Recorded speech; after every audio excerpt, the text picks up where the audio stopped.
Distinguished guests, friends, it's great to be here in Tallinn this morning, today, to talk about the important topic of trusted connectivity. And as we meet here this morning all around the world, countries, of course, continue to face serious challenges related to the COVID-19 pandemic.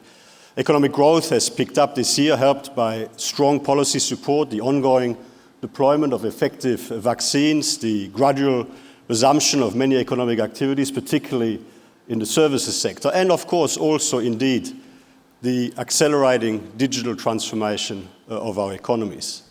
The pace of recovery remains uneven and the outlook remains uncertain, with the virus remaining the biggest risk.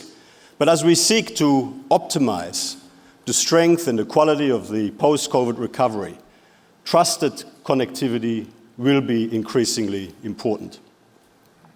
The digital transformation, of course, was well underway before COVID hit us, but the pandemic has further significantly accelerated it all around the world.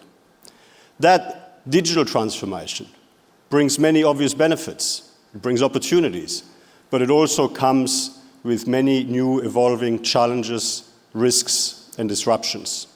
So as policymakers, our job is to ensure we maximize the benefits while better managing some of those associated challenges, risks, and disruptions.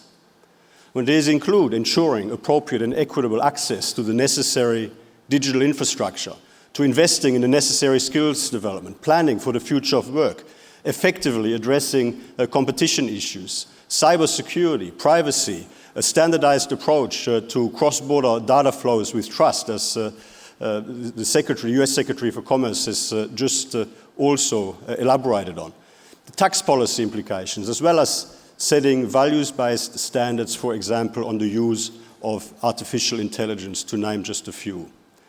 So to achieve trusted connectivity, we need to ensure it is genuinely human-centric, that it is values-based, democratic values-based, and that everyone has the best possible opportunity to participate, to benefit from the digital transformation of our economies, and indeed that everyone can feel safe, be safe, and feel safe in the digital world.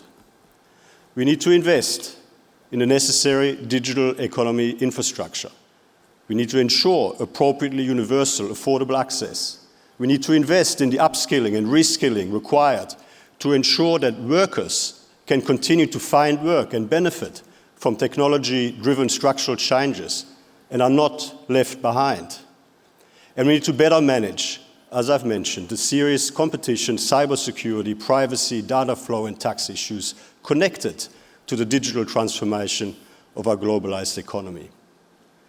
To address all these issues effectively requires a renewed commitment to our shared democratic values, as well as the close collaboration between private and public sectors to continue to develop and refine a framework where the technical, legal, and political environment inspires public confidence in both the infrastructure and the technology. So let me highlight 3 ways in which we can contribute to trusted connectivity by focusing our attention on infrastructure investment and governance. Firstly, infrastructure investment must be made in a way that maximizes the opportunities of digitalization and minimizes its risks.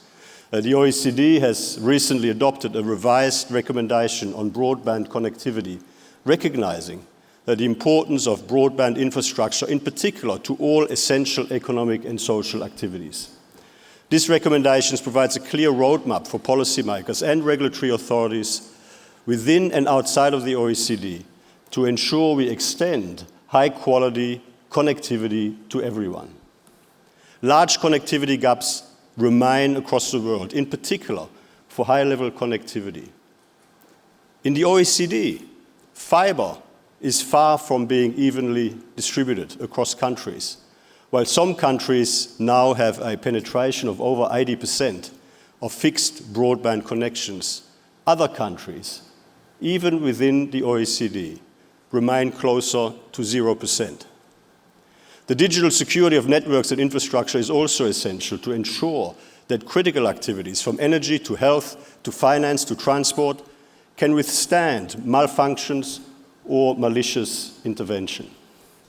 Here, standards like the OECD recommendation on the digital security of critical activities, as well as the OECD's Global Forum on Digital Security for Prosperity, bring countries together to share and implement best practices and ensure trusted connectivity for all. Secondly, ensuring quality infrastructure investment. We must ensure that infrastructure investment supports sustainable, resilient, and inclusive economic growth. Worldwide, many still lack access to basic infrastructure, such as clean energy and water, healthcare services, or indeed, communications infrastructure. Meeting present and future infrastructure investment needs cannot and will not be done through public resources alone, which is why bridging the investment gap will also require investment from the private sector.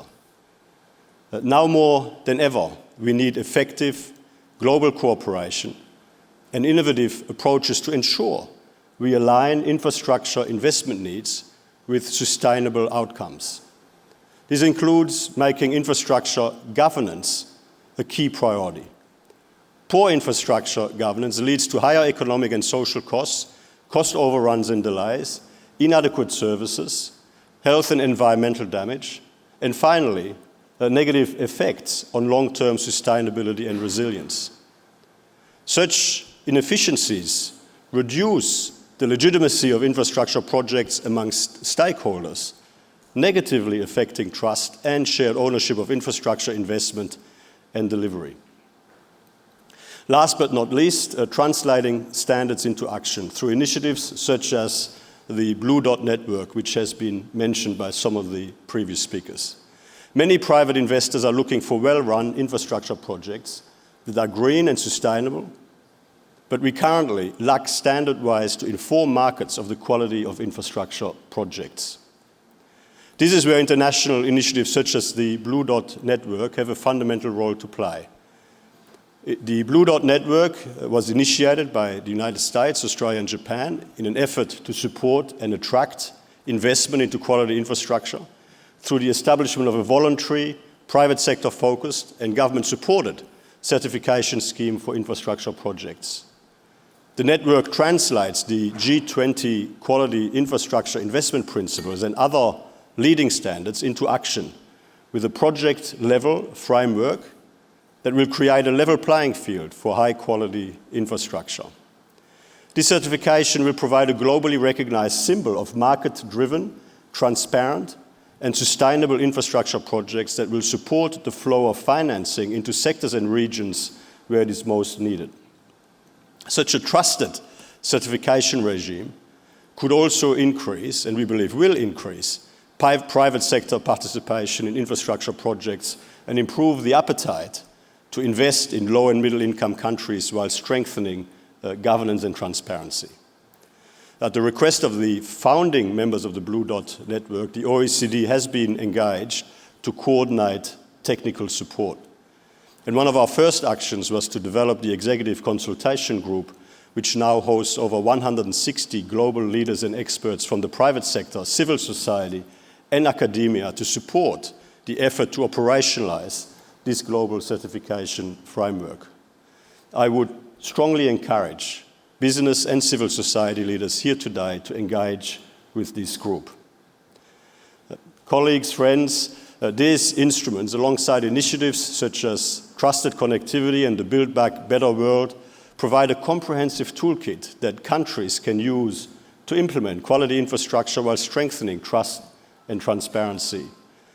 Our shared commitment to quality infrastructure investment and to a human-centric, values-based digital transformation of our economies will not only help bridge all of the current gaps, but it will reinforce our commitment to human rights, the rule of law, market-based economic principles, thus demonstrating that good governance and well-functioning democracies deliver better outcomes for our citizens.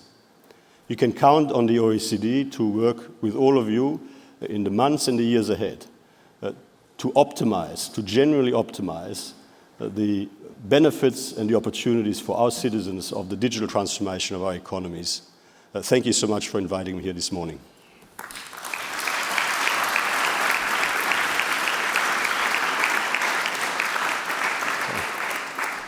I know the trick now. Madam President, please. Indeed. Thank you, Secretary Cormann, for taking the little blue dot from where you came to multilateral level and really fast-forwarding this thinking. But I know that the businesses here in this room who you invited to cooperate around our consensus, which I feel is getting stronger and stronger, they also have another question, and this is a rather more worrisome. Can protection turn into protectionism?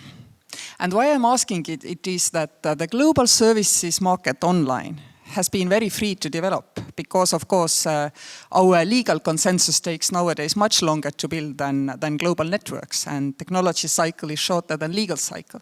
But when we now go about protecting the data, regulating the cloud rules, etc., will it still be possible 10 years from now that a bookkeeper from, let's say, Vanuatu or Fiji will be able to work in Estonia, in Australia, in UK, in United States? Will she or he still have access to the data?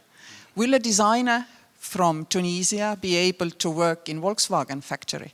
Will they have the necessary tools to have access to the protected clouds? Or will we break the global services market, which has self-developed online so strongly during the last decade? Thank you. Well, thank you very much, President Kaljulaid. I mean, these are all important questions, very important questions, and I hope that the answer will be yes.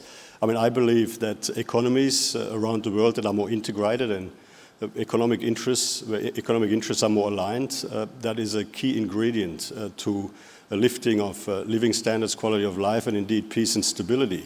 And if you look at the post-Second World War period, having a rules-based trading system in place that was in good working order was a key ingredient to the lifting of living standards in that period. I mean, the European Union example is an extraordinary story of success where integrating economic interests, integrating economies and aligning economic interests has led to an amazing lifting of living standards and peace, stability and prosperity across the European Union. And so moving forward, and this is where the issues that Secretary Raimondo raised are so important. I mean, in order to ensure that we can have open markets and all of the opportunities that you would like to see for people for consumers in Fiji to purchase services out of Estonia, for example. I mean, if we want to have genuinely open markets, and we've got to work on a rules-based system that is fit for the digital economy of tomorrow, and that means a standardized approach to things like cross-border data flows with trust is so important. And it's not about having one standard, it's an agreement and a consensus on a set of principles, but it's having a standardized approach where countries around the world can feel genuinely safe in a digitalized environment to interact with each other.